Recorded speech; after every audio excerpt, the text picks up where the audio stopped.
Assalamualaikum warahmatullahi wabarakatuh. Perkenalkan, nama saya Muhammad Faisal Rizky. Kemudian ada rekan-rekan saya yaitu Reni Ninata dan Ninawati.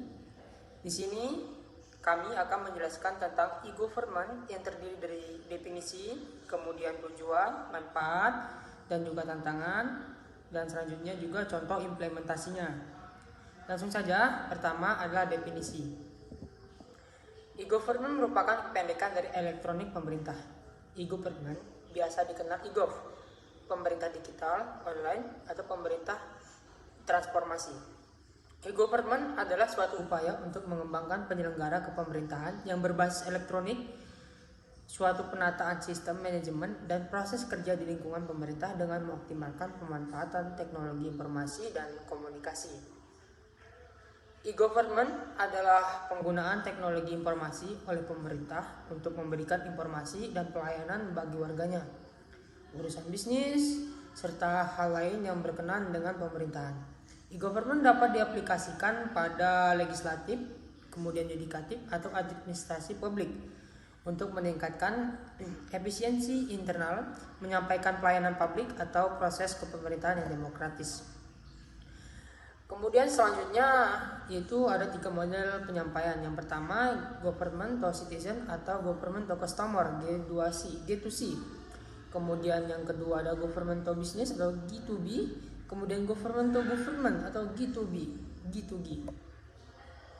Kemudian selanjutnya tujuan government. Yang pertama itu meningkatkan kualitas pelayanan, kemudian meningkatkan transparansi dan akuntabilitas, dan selanjutnya itu mendorong efisiensi dan penghematan biaya.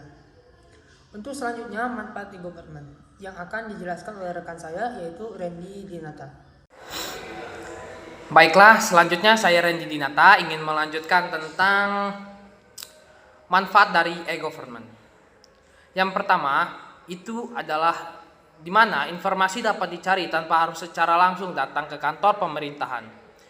Selanjutnya yang kedua itu adalah peningkatan hubungan antara pemerintah pelaku, bisnis, dan masyarakat umum, serta adanya keterbukaan atau yang bisa disebut transparansi. Maka akan tercipta hubungan antara berbagai pihak menjadi lebih baik. Keterbukaan inilah yang dapat menghilangkan adanya kecurigaan dan kekesalan dari semua pihak. Selanjutnya itu adalah pemberdayaan masyarakat melalui informasi yang mudah diperoleh. Jadi, dengan adanya informasi yang dapat mencukupi masyarakat akan belajar untuk dapat menentukan pilihannya. Selanjutnya itu dari manfaat e-government itu adalah pelaksanaan pemerintahan yang lebih efisien. Misalnya itu adalah koordinasi pemerintahan dapat dilakukan melalui email ataupun video conference. Selanjutnya itu adalah teknologi informasi dan komunikasi yang dikembangkan dalam pemerintahan atau yang disebut dengan e-government, membuat masyarakat semakin mudah dalam mengakses. Selain manfaat, ada juga sebuah tantangan dari e-government ini. Di antaranya itu adalah dari segi infrastruktur. Dari segi infrastruktur ini, tantangannya itu yang dihadapi itu adalah keterbatasan infrastruktur teknologi informasi dan komunikasi. Karena tidak semua wilayah di Indonesia ini memiliki akses internet yang stabil dan jaringan yang memadai. Nah, hal ini dapat menghambat pemanfaatan e-government, terutama dari daerah tertinggal, terpencil, dan perbatasan. Yang kedua itu adalah kurangnya kepemilikan perangkat elektronik, karena tidak semua masyarakat memiliki perangkat elektronik seperti komputer atau smartphone yang dibutuhkan untuk mengakses layanan e-government. Selain dari segi infrastruktur, adapun dari segi sumber daya manusia. Dari segi sumber daya manusia ini, tantangan dari e-government yang pertama itu adalah kurangnya literasi digital masyarakat. Sebagian masyarakat, terutama di daerah pedesaan, masih belum terbiasa menggunakan teknologi digital. Nah, hal ini nih yang dapat menjadi kendala dalam mengakses dan memanfaatkan layanan e-government. Selanjutnya yang kedua dari segi SDM adalah kurangnya kapasitas aparatur sipil negara atau ASN. Karena Belum semua ASN itu memiliki kemampuan dan keterampilan yang dibutuhkan untuk menjalankan e-government. Secara efektif, mereka membutuhkan pelatihan dan pendampingan untuk dapat menggunakan dan mengelola sistem e-government secara optimal. Selanjutnya ada tantangan utama penerapan e-government, regulasi dan kebijakan. Belum adanya regulasi yang komprehensif.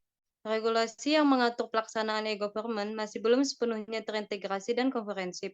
Hal ini dapat menimbulkan ketidakpastian dan menghambat implementasi e-government secara optimal. Belum optimalnya koordinasi antar lembaga.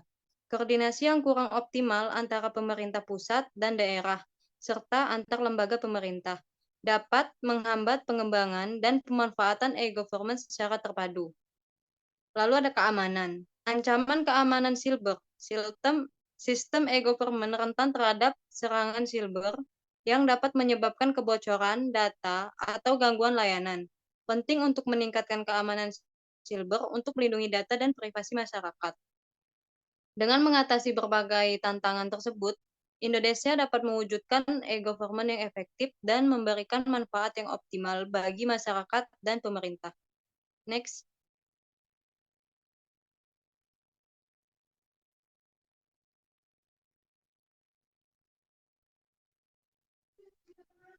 Contoh implementasi e-government yang berhasil. Salah satu contoh implementasi e-government yang berhasil adalah pada pemerintah Singapura. Pemerintah Singapura telah mengintegrasikan teknologi informasi dan komunikasi dalam berbagai aspek pemerintahan, termasuk pendaftaran kendaraan, pendaftaran penduduk, dan pengelolaan pajak. Hal ini telah mempercepat proses pemerintahan dan meningkatkan kemudahan publik dalam berinteraksi dengan pemerintah. Kesimpulan, e-government merupakan konsep yang sangat penting dalam mengintegrasikan teknologi informasi dan komunikasi untuk mengembangkan pemerintah yang lebih efektif, efisien, dan transparan. Dengan implementasi e-government, pemerintah dapat mengurangi korupsi dan nepotisme, mengembangkan sistem implementasi yang efektif dan efisien, dan mempercepat proses pemerintahan. Next.